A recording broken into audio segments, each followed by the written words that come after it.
Hello everyone, this side Manoj sir, Science and Maths Educator. Welcome to the online classes. बच्चों, हमने इससे पहले वाला जो चैप्टर किया था एसिड बेस, आई होप आप लोगों को अच्छी तरह से समझ में आया होगा। नोट्स टाइम टू टाइम आप बना रहे होंगे, है ना। और मैंने पीडीएफ के फॉर्म में अप टू 30 क्वेश्चंस तक मैंने आप मैनेजमेंट को सेंड कर दिया है। तो आप जो है अगर आप लोगों के पास नहीं पहुंचा है तो मैनेजमेंट से बात करके आप लोग ले लीजिएगा, है ना। चैप्टर नंबर 5 के कुछ क्वेश्चंस है इम्पोर्टेंट, तो आप ले लीजिएगा। और वो सारे क्वेश्चंस जो भी मैं पीडीएफ के फॉर्म में आप लोगों को भेजता हूँ वो आपको फेयर आउट करना है। सिर्फ देख के ही नहीं रखना है, fair out in the sense question का आंसर भी लिखना है, सिर्फ क्वेश्चन नहीं लिखना है। ठीक है ना बच्चों। आज हम नया चैप्टर स्टार्ट करने जा रहे हैं, that is chapter number 6, chemical reaction and catalyst. Chemical reaction और कैटलिस्ट का पहले मतलब समझते हैं। क्या होता है केमिकल रिएक्शन, कैटलिस्ट का मतलब क्या होता है। आपने देखा होगा कि हमारे आसपास की जो एरिया है, सराउंडिंग है, कुछ ना कुछ चीजें जो है चेंज होती रहती है। जैसे फॉर एग्जांपल मैं प्लास्टिक की एक बॉटल, एक कंटेनर का बात करूं तो वो सॉलिड फॉर्म में है, उसको मैं हीट देता हूं तो वो लिक्विड फॉर्म में चेंज हो जाता है। चेंज हो गया। आइस हो गया, वो सॉलिड फॉर्म में है, थोड़ा सा हीट दिया, लिक्विड फॉर्म में हो गया। आप लोग एप्पल खाते हैं, एप्पल का एक बाइट खाने के बाद में आप अगर उसको रख देते तो जिस जहां पे आप लोगों ने खाया है वहां पे थोड़ा ब्राउनिश कलर अपने आप आ जाता है ना। जादू तो हुआ नहीं है, कुछ ना कुछ तो चेंज हुआ है। ऐसे बहुत से एग्जाम्पल्स है जो हमारे सराउंडिंग है और हमें पता चलता है कि ये एक्चुअल में हो क्या रहा है। वो या तो फिजिकली चेंज हो रहा है या फिर वो केमिकली चेंज हो रहा है। आयरन में जंग लगना केमिकली चेंज है, पूरी तरह से चेंज कर दिया उसको, है ना। प्लास्टिक मॉल्ट होके लिक्विड फॉर्म में होना फिजिकली चेंज है। क्यों? क्योंकि है तो वो प्लास्टिक ही, चाहे वो लिक्विड फॉर्म में हो चाहे वो सॉलिड फॉर्म में हो। ठीक है ना। तो बेसिकली जो ये चेंजेस हो रहे हैं उन चेंजेस को केमिकल इक्वेशन के फॉर्म में, जो ये रिएक्शंस हो रहे हैं ना, उन रिएक्शन को केमिकल इक्वेशन के फॉर्म में हमें लिखना पड़ता है। केमिकल इक्वेशन के फॉर्म में लिखना पड़ता है। अब मुझे पता है कि 2 + 2 = 4 होता है। अब मेरे पास तो ये प्रोडक्ट आया है 4, फॉर एग्जांपल बता रहा है ना। बट इसको ये किस तरीके से आया है, तो ये 2 + 2 = 4 है। ये जो है ये इस तरीके से जो एल्जेब्रिक एक्सप्रेशन है ना। यहाँ पे तो x आ जाएगा, जो भी एल्जेब्रिक एक्सप्रेशन, ये मैथ्स के लिए हो गया। इसी तरीके से कुछ भी चीज चेंज हो रहा है, फॉर एग्जांपल दूध से दही बन रहा है, तो उसके अंदर क्या रिएक्शन हुआ, क्या हुआ है उसके अंदर, एक्चुअल क्या बात हुई है, कैसा मिक्सअप हुआ है, तो उसको जो हम देखेंगे तो हम तो दही के अंदर घुसने जाएंगे ना। हमें तो कुछ ना कुछ एक डेटा चाहिए। वो डेटा क्या होता है? केमिकल इक्वेशन होता है कि हाँ वास्तव में कि ऐसा ऐसा हुआ है, तब जाके मेरे पास दही आया है या कुछ भी XYZ कोई प्रोडक्ट आया है आपके पास। ठीक है। केमिकल रिएक्शन का मतलब समझ में आ गया। अब कैटलिस्ट क्या करता है कि जो भी रिएक्शन हो रहा है उस रिएक्शन की वेलोसिटी को इंक्रीज कर देता है। मतलब कि मान लो दूध से दही बन रहा है, 6 घंटे लगते हैं, 6 से 8 घंटे लगते हैं उसको दूध से दही बनने में। अब ये 8 घंटे को मेरे को 4 घंटे में करवाना है, तो मैं उसके अंदर क्या डाल दूंगा? कैटलिस्ट डाल दूंगा। कैटलिस्ट क्या करेगा? वो रिएक्शन की वेलोसिटी इंक्रीज कर देगा, मगर खुद उसके अंदर पार्ट नहीं लेगा, खुद अनचेंज होगा, खुद का कुछ उसके अंदर पार्ट नहीं है ना। ये अभी थोड़ा सा बेसिक बताया, हम इसको डिटेल में पढ़ेंगे। मैंने तो जस्ट चैप्टर का मतलब बता रहा हूं कि हम किस किस के बारे में पढ़ेंगे। अच्छा, फिजिकल चेंज के बारे में क्या होता है? फिजिकल चेंज, पहली बात कि फिजिकली चेंज होना, केमिकली तो वही चीज है। इसका एक एग्जांपल आपके बुक में दे रखा है, बर्फ से वाटर, वाटर से गैस, गैस से वापस बर्फ। तो उसमें क्या हो रहा है? उसका स्टेट चेंज हो रहा है ना। बर्फ से ले, बर्फ सॉलिड फॉर्म में है, लिक्विड में लेके आ गया तो वो लिक्विड फॉर्म में हो गया। क्यों? है तो वो बर्फ, आइस जो है आपका वो भी वाटर है, और जो लिक्विड है वो भी आपका वाटर है, और जो गैस होगा स्टीम, जो इसी का गैस होगा वो भी क्या होगा? वाटर ही होगा।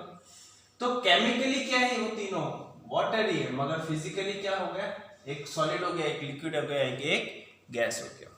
मैं इस मार्कर की एग्जांपल आप लोगों को देता हूं कि ये सॉलिड फॉर्म में है। किससे बना है? प्लास्टिक से बना है।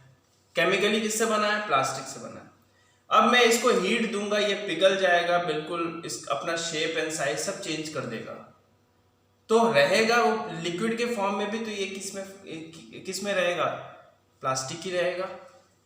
फिजिकली चेंज हो गया, केमिकली क्या रहा? ये सेम ही रहा। समझ में आया?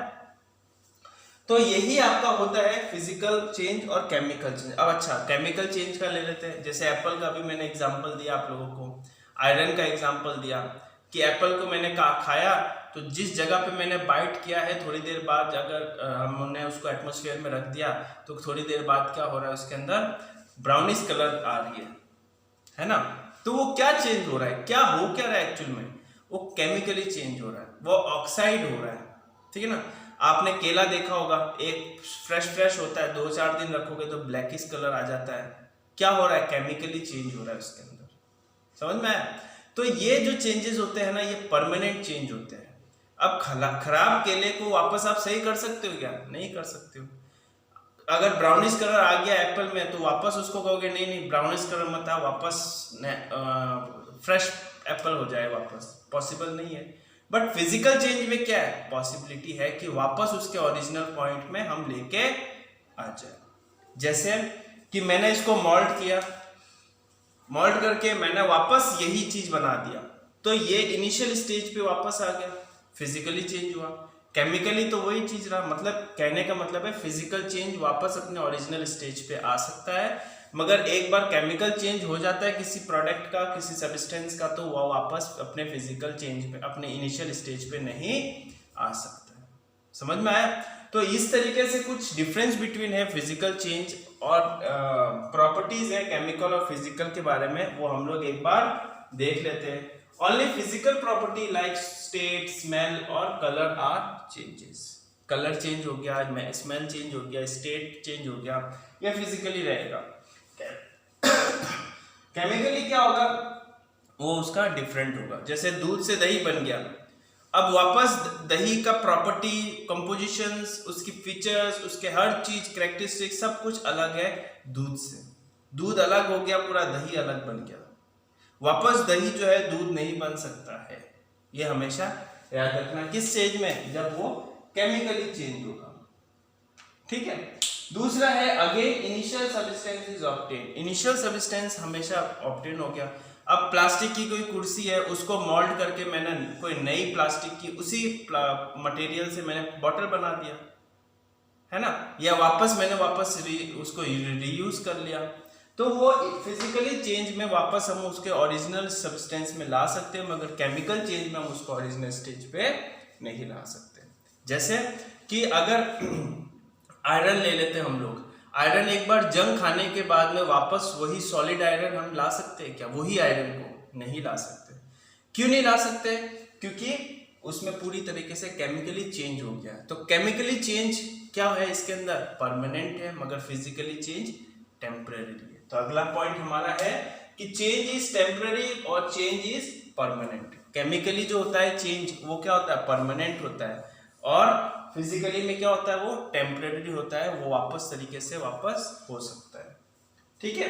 New substance is not form. इसमें न्यू सब्सटेंस नहीं बन रहा कि प्लास्टिक से मैंने वुड बना दिया, है ना, या फिर वुड से मैंने कोई लिक्विड, कोई पॉलीमर्स नाम से कुछ चीजें बना दी। मटेरियल वही रहेगा, बस एक नया सब्सटेंस बन जाएगा, है ना? मटेरियल वही रहेगा, तो कोई मटेरियल वही रहेगा मगर कोई दूसरी चीज बन जाएगी, मगर एक अलग तरीके से नहीं बनेगा कि हाँ एक नया सब्सटेंस बन गया। जैसे दूध से दही बन गया, दही अपने आप में एक नया सब्सटेंस है नहीं। प्लास्टिक से हम दूसरी प्लास्टिक भी बना सकते हैं। अब इसको मैं मोल्ड करके कोई कप बना दूं प्लास्टिक का इसी रॉ मटेरियल से, या इस रॉ मटेरियल को मैंने मोल्ड करके कोई तीसरी चीज बना दूंगा, रहेगा वही चीज। समझ में आया? New substance is form. Chemical change में क्या होता है? न्यू सब्सटेंस फॉर्म होता है। ठीक है? तो ये चीजें कुछ थी जिसमें फिजिकल चेंज और केमिकल चेंज आप लोगों के बारे में मैंने बता दिया था। केमिकल रिएक्शन के बारे में भी मैंने बता दिया कि जो चेंजेस हो रहे हैं, फॉर एग्जांपल मेरा जो चेंज हो रहा है कि कार्बन को जलाया, ऑक्सीजन से रिएक्ट करवाने का मतलब होता है या तो बर्न करवाया। ऑक्सीजन से किसी भी चीज को रिएक्शन करवाने का मतलब है उसको बर्न करवाया बेसिकली। तो कार्बन सॉलिड फॉर्म में है, ऑक्सीजन गैस फॉर्म में है, ये जब जला तो CO2 बन गया, ये हो गया आपका गैस। तो ये जो है ये इरिवर्सिबल चेंज नहीं है, वापस कार्बन डाइऑक्साइड से मैं कार्बन नहीं बना सकता हूं, वापस कार्बन डाइऑक्साइड से मैं वापस कार्बन नहीं बना सकता हूं, एक बार बन गया सो बन गया। समझ में आया? तो ये जो कुछ चेंजेस थे वो चेंजेस मैंने आप लोगों को बता दिया है बेस, और बाकी के रिएक्टेंट एंड प्रोडक्ट के बारे में थोड़ा देख लेते हैं क्या होता है। ठीक है, तो रिएक्टेंट और प्रोडक्ट मान लो फॉर एग्जांपल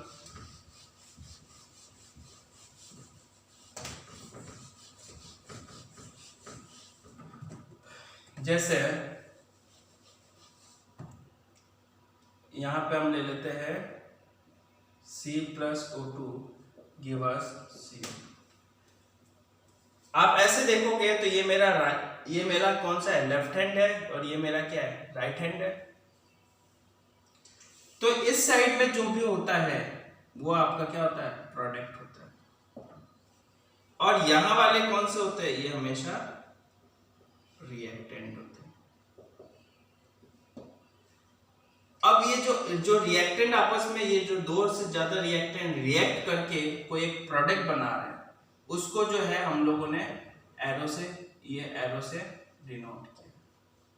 तो ये बेसिकली प्रोडक्ट होते हैं, ये बेसिकली क्या होते हैं, रिएक्टेंट होते हैं। कोई भी इक्वेशन आप ले लो, Mg+O2 MgO2 है ना, कोई भी रिएक्शन कर दो हम लोग, तो वो वाले सारे रिएक्शंस क्या होते हैं, इस साइड में जो होते हैं हमारे रिएक्टेंट होते हैं, और एरो के इस साइड में जो होते हैं हमारे प्रोडक्ट कहलाते हैं। ठीक है, तो ये छोटा सा था। अब मैं केमिकल इक्वेशन लिखवाने की जो स्टेप्स थे वो मैं नेक्स्ट वीडियो में बताऊंगा। जब तक के लिए आप लोग थोड़ा बहुत ये बुक से पढ़िए। ठीक है, थैंक यू।